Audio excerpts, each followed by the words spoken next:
Hi guys, welcome to Bihar board commerce YouTube channel. आज हम लोग chapter 9 resource assessment financial and non financial का previous year question और important question देखने वाले हैं। तो फर्स्ट एमसीक्यू से शुरुआत करते हैं। क्वेश्चन फर्स्ट है, project appraisal is an option C profitability analysis. Question two, gestation period is concerned with option C implementation period. Question 3, NPV method relates with option C present value of money. Question 4, which of the following is a kind of resources and their sources? Option D, all of these. Question 5, which of the following point is to be considered while deciding about the role of entrepreneur in mobilizing resources? Option D, all of the above. अब हम लोग short answer देखने वाले हैं। तो first है, explain any four decisions which have been taken into consideration under the head material resources. तो किसी भी रिसोर्सेज के कंसिडरेशन में कौन कौन से ऐसे 4 डिसीजन लिए जाते हैं। तो आंसर फर्स्ट है, need of resources. First of all, an entrepreneur must determine the kind of resources which are required in view of his needs.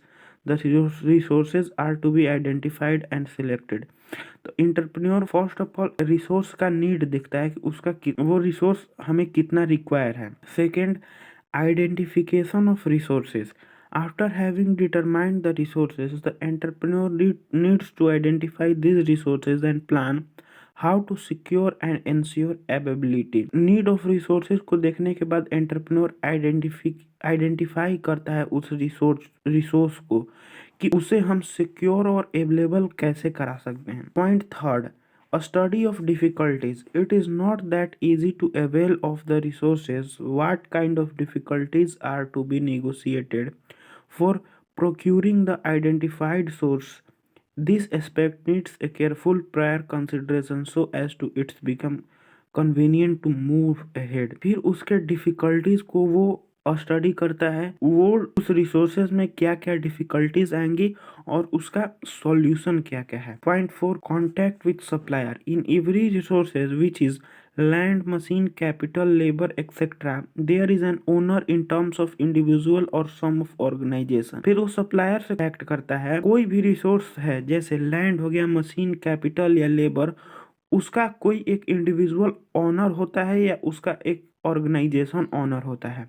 As such an entrepreneur to ensure a supply of resources has to contact with concern supplier. इसके चलते entrepreneur को उस supplier से contact करना पड़ता है उस supply के लिए। Question 2, what are technical resources? Technical resources क्या हैं? Technical resources refer to certain innovative technique which must be used in present perspective. This technique related to production process, information, communication, operation of machine, etc.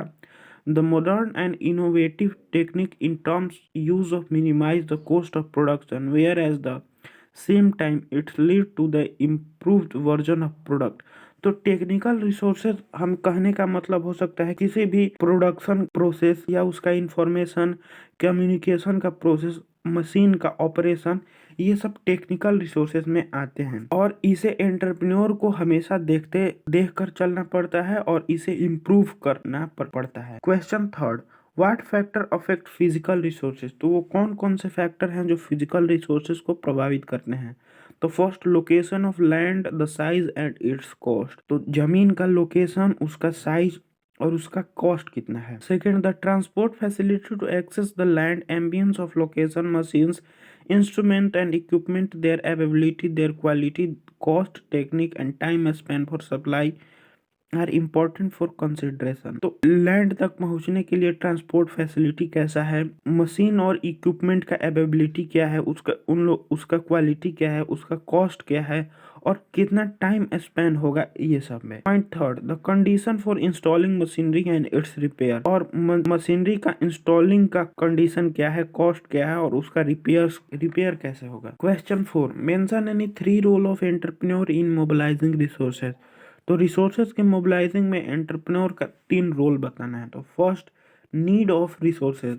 First of all, an entrepreneur must determine the kind of resources which are required in view of his needs. The resources are to be identified and selected. तो first entrepreneur को ये determine करना पड़ता है कि उसे resources कौन से चाहिए और कितने अमाउंट में चाहिए। Point second, identification of resources. Point second में रिसोर्सेज को एंटरप्रेन्योर द्वारा आइडेंटिफाई किया जाता है कि उसे हम कितना सिक्योर कर सकते हैं और अवेलेबल करा सकते हैं। Point third, a study of difficulties. It is not that easy to avail the resources. What kind of difficulties are to be negotiated for procuring the identified resources? The aspect needs a careful prior consideration as to becomes convenient to move ahead. और उस resources को available करवाने में या implement करवाने में कौन कौन सी डिफिकल्टीज आएंगी उसे भी एंटरप्रेन्योर द्वारा स्टडी किया जाता है। Question 5, state any 2 factor which affect technical resources. तो 2 फैक्टर बताने हैं जो टेक्निकल रिसोर्सेज को प्रभावित करते हैं। तो first, an entrepreneur is suppose to be well versed in technical know how और he must seek knowledge from expertise. तो फर्स्ट है कि एंटरप्रेन्योर को वेल इन्फॉर्म्ड वेल वर्स होना चाहिए कि उसके एंटरप्राइज में कौन कौन सी मशीनरी काम कर रही हैं और उससे अपने एक्सपर्टीज का बहुत अच्छे से नॉलेज होना चाहिए। In the event of design A product it's utility must be thought about. और अगर किसी प्रोडक्ट का डिजाइन, किसी प्रोडक्ट को वो डिजाइन कर रहा है तो उसका यूटिलिटी भी उसे सोच लेना चाहिए कि इसका यूटिलिटी क्या हो सकता है। Question 6, state any 2 element which affect physical resources. 2 element बताने हैं जो फिजिकल रिसोर्सेज को प्रभावित करते हैं। तो first, location of land, the size and it's cost. Land का लोकेशन क्या है, उसका साइज क्या है और उसका कॉस्ट क्या होगा। Second, availability of raw material, the quality, cost, supplier, time taken supply and terms of purchase. Raw material का अवेलेबिलिटी, उसका क्वालिटी कैसा है, उस सप्लायर का कॉस्ट कितना होगा और सप्लाई करने में कितना टाइम लगेगा और परचेज करने का टर्म्स और कंडीशन क्या क्या है। Question 7, to run an enterprise what type of resources are required. किसी भी एंटरप्राइज को रन करने के लिए हमें किस प्रकार के रिसोर्सेज की आवश्यकता पड़ती है। तो आंसर है, to run an enterprise several resources are required.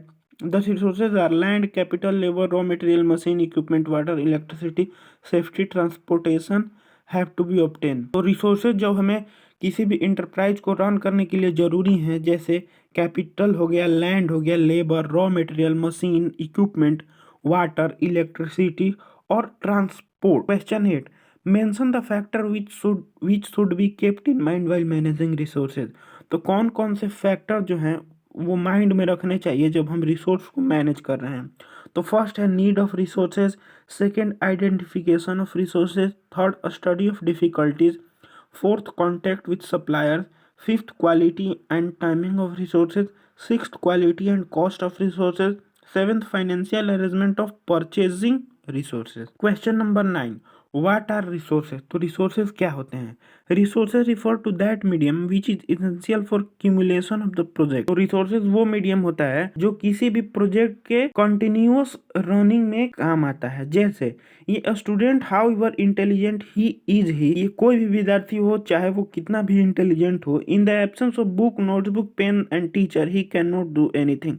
अगर उसके पास किताब, नोटबुक, कलम और शिक्षक नहीं हो तो वो कुछ नहीं कर सकता है। These things are resources for his education. जो ये टीचर, किताब, पेन, बुक ये सब हैं उसके लिए रिसोर्सेज हैं, उसके शिक्षा के लिए। सिमिलरली उसी प्रकार if an entrepreneur whether big or small aspire to set up project, his mere desire can not be actualise unless he manage the resources. उसी प्रकार अगर एंटरप्रेन्योर छोटा चाहे बड़ा कोई भी टाइप का प्रोजेक्ट सेट करना चाहता हो तो उसे अपने रिसोर्सेज को एक्यूटिलाइज और मैनेज करके चलना पड़ेगा।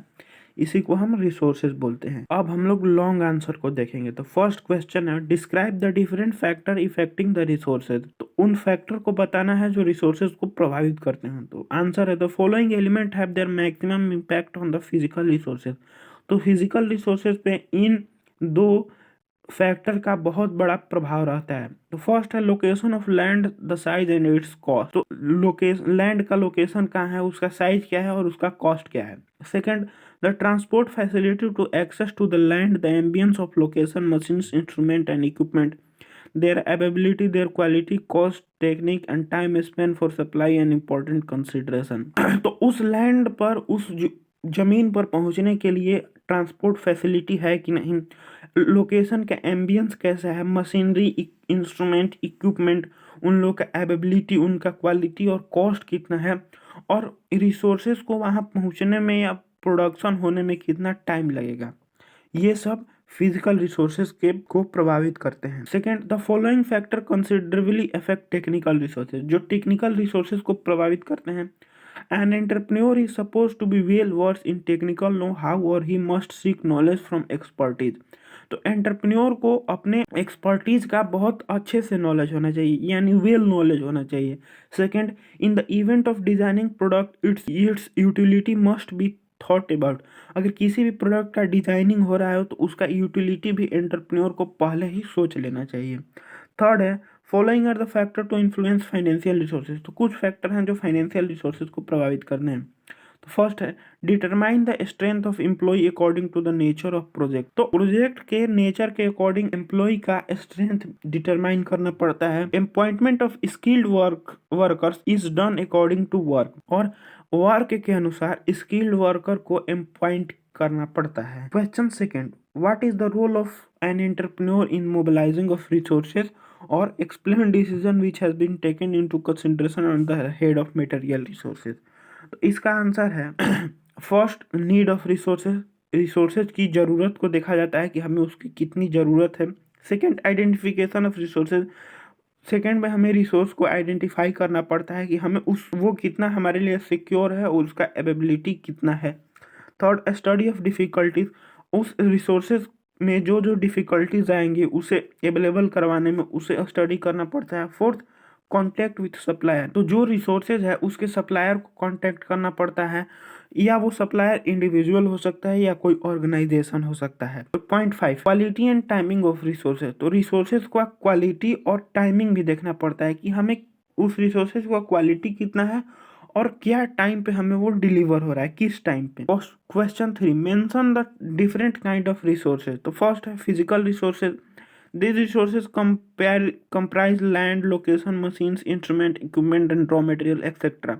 Some degree of caution must be exercised because a substantial investment is involved in purchasing the resources and considerable capital is required. First में physical resources, इसमें land, location, machines, instrument, equipment और raw material आते हैं। Second है technical resources. Technical resources refer to certain innovative technique which must be used in present perspective. This technique is related to production, process, information, communication and operation of machine. Technical resources में कुछ techniques आते हैं, जैसे production का process क्या होगा, उसका information, communication process और मशीन का operation. Point 3, human resources. All the available resources are little used unless mobilizing by human resources. As such, human resources are the most operative and active one. An entrepreneur, of course, is the captain of his project but cannot perform each activity by himself. तो human resources किसी भी enterprise के लिए बहुत ही important होता है, क्योंकि हम मशीनरी तो सेटअप कर देंगे, इंटरप्राइज भी सेटअप कर देंगे, लेकिन एक अकेला एंटरप्रेन्योर कुछ नहीं कर सकता है जब उसके पास ह्यूमन रिसोर्सेज न हो। या फोर्थ, फाइनेंशियल रिसोर्सेज। और financial resources, every kind of resources has an important role to play its own without which one operation of any project is an inconceivable pre-assumption, but the financial resources are indispensable and have their distinct significance since it like magnet which attract other resources to its side. तो financial resources magnet की तरफ perform करता है जो दूसरे resources को entrepreneur की तरफ अट्रैक्ट करता है, और ये रिसोर्स एंटरप्राइज के लिए बहुत ही इंपॉर्टेंट होता है, क्योंकि कोई भी मशीनरी या कोई भी वर्कर बिना फाइनेंस के काम नहीं कर सकता है। तो आज के लिए बस इतना ही, मिलते हैं कल एक और नए वीडियो में, तब तक के लिए धन्यवाद।